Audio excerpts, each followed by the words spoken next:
2023년 2월 27일 월요일 포도원 품꾼의 비유 마태복음 20장 1절에서 16절의 말씀. 천국은 마치 품꾼을 얻어 포도원에 들여보내려고 이른 아침에 나간 집주인과 같으니 그가 하루 한 데나리온씩 품꾼들과 약속하여 포도원에 들여보내고 또 제3시에 나가보니 장터에 놀고 서 있는 사람들이 또 있는지라. 그들에게 이르되 너희도 포도원에 들어가라. 내가 너희에게 상당하게 주리라 하니 그들이 가고 제6시와 제9시에 또 나가 그와 같이 하고 제11시에도 나가보니 서 있는 사람들이 또 있는지라. 이르되 너희는 어찌하여 종일토록 놀고 여기 서 있느냐. 이르되 우리를 품꾼으로 쓰는 이가 없음니이다. 이르되 너희도 포도원에 들어가라 하니라. 저물매 포도원 주인이 청지기에게 이르되 품꾼들을 불러 나중 온 자로부터 시작하여 먼저 온 자까지 싹 쓸 줄 아니 제12시에 온 자들이 와서 한 데나리온씩 받거늘 먼저 온 자들이 와서 더 받을 줄을 알았더니 그들도 한 데나리온씩 받은지라. 받은 후 집주인은 원망하여 이르되 나중 온 이 사람들은 1시간밖에 일하지 아니하였거늘 그들이 종일 수고하며 더위를 견딘 우리와 같게 하였나이다. 주인이 그 중에 한 사람에게 대답하여 이르되 친구여 내가 내게 잘못한 것이 없노라. 내가 나와 한 데나리온의 약속을 하지 아니하였느냐. 내 것이나 가지고 가라. 나중 온 이 사람에게 너와 같이 주는 것이 내 뜻이니라. 내 것을 가지고 내 뜻대로 할 것이 아니냐. 내가 선함으로 네가 악하게 보느냐. 이와 같이 나중된 자로서 먼저 되고 먼저 된 자로서 나중되리라. 본문 요약입니다. 예수님이 천국을 포도원 주인으로 비유하십니다. 포도원 주인은 필요한 품꾼 외에도 일이 없어 놀고 있는 이들을 불러 포도원에서 일하게 하고 모두 같은 품삯을 줍니다. 그러자 먼저 와서 일한 품꾼들은 주인의 선한 뜻에 도리어 원망합니다. 예수님은 이처럼 나중된 자로서 먼저 되고 먼저 된 자로서 나중된다고 하십니다. 중보기도입니다. 다음 세대가 말씀 묵상으로 대가와 보상이라는 세상 가치관을 넘어 선하신 주님의 마음을 알게 하옵소서. 본문 해설입니다. 예수님은 제자들에게 포도원 주인을 비유로 들어 천국을 설명하십니다. 포도원 주인은 포도원에 필요한 일꾼들을 모두 구했음에도 장터에서 일이 없어 놀고 있는 이들을 때마다 불러 일하게 하고 하루 동안 일한 값을 주기로 합니다. 심지어 오후 5시 곧 일을 마치는 시간임에도 주인은 놀고 있는 이들을 긍휼히 여겨 포도원으로 들여보냅니다. 포도원 주인에게는 일할 사람이 필요한 것이 아닙니다.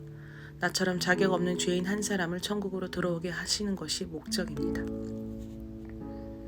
지금 나의 환경이 구원의 은혜를 주시려는 하나님의 전적인 부르심인 것을 믿습니까? 해가 저물자 포도원 주인은 나중 온 자로부터 먼저 온 자까지 동일하게 하루 품삯인 한 데나리온을 줍니다. 그러자 먼저 와서 수고한 이들이 불만을 품고 주인을 원망합니다. 하루를 허탕치며 놀다가 부름받아 한 데나리온을 받게 된 기쁨은 사라지고 내가 저들보다 더 수고했으니 더 받아야 한다는 원망이 가득하게 됩니다. 아무 자격 없는 나를 하나님이 부르셔서 구원해 주셨습니다. 그러나 다른 사람들과 비교하는 순간 구원의 기쁨은 원망으로 바뀌게 됩니다. 구원의 기쁨이 사라지고 도리어 하나님을 원망하고 있지는 않습니까? 먼저 온 자들은 포도원 주인의 선한 뜻을 헤아리기보다 자신들의 수고만 내세우다 기쁨을 잃은 채 주인을 악하다고 하며 돌아갑니다. 모든 삶을 주어도 바꿀 수 없는 영생을 선물로 받았음에도 내 눈앞에 주어지지 않는 작은 것들로 인해 우리는 선하신 하나님을 도리어 악하다며 원망할 때가 많습니다. 그러나 어떤 순간에도 하나님은 100% 오르심을 믿으며 내게 주어진 것에 감사하고 주어진 어려움 속에서 낙담하지 않는 것이 하나님의 은혜 받은 자의 모습입니다. 현재 내게 주어진 모든 상황이 하나님의 선한 계획 가운데 있음을 믿습니까? 기도하기입니다. 내게 주신 구원의 은혜에 감사하지 않고 내게 없는 것으로 불평하며 힘든 상황을 원망했던 악한 자임을 회개합니다. 모든 순간마다 나를 향해 선한 일을 행하시는 하나님을 믿음의 눈으로 바라보며 온전히 감사로만 나아가게 하옵소서. 묵상 간증입니다. 오후 5시에 들어온 자 김명선. 연애 시절 남편은 저를 헌신적이고 변치 않는 모습으로 사랑해 주었습니다. 그러나 저는 잘난 내가 너를 받아준다는 식의 교만한 마음으로 남편을 무시할 때가 많았습니다. 이 사람과 살면 내가 편할 것 같다는 이기적이고 계산적인 생각으로 결혼을 해서는 늘 남편과 다른 남자들을 비교하며 살았습니다. 그러던 중 남편의 바람이 시작되었고 그 광풍은 10년도 넘게 이어지면서 급비한 남편은 딴살림을 차리기까지 했습니다. 그때 저는 교회 지체들이 남편의 외도로 예배를 회복하고 힘든 고난 중에도 평안의 능력으로 다른 사람을 살리는 모습을 보면서 남편의 차가운 외면과 이혼 요구에도 가정을 지킬 수 있었습니다. 하지만 제 속에 해결되지 않은 미움과 분노가 딸에게로 흘러갔습니다. 어릴 적 저의 혈기와 남편의 폭언과 폭행으로 깊은 상처를 받은 딸은 사춘기가 되면서 우울과 불안으로 자해를 하고 등교를 거부했습니다. 딸은 자신을 때린 아빠를 미워하며 거친 욕을 했고 남편은 그런 딸이 못마땅하여 늘 날이 서 있었습니다. 저는 중간에 끼어 숨을 쉬기도 어려웠지만 시간이 지나 가정으로 돌아온 남편이 딸의 우울과 방황을 부모로서 같이 감당해주니 감사했습니다. 처음에 자녀 고난이 시작될 때는 저는 죄지은 남편이 아니라 지금껏 말씀 안에서 인내하며 살아온 나에게 이런 삭을 주시는 게 맞냐며 하나님을 원망했습니다.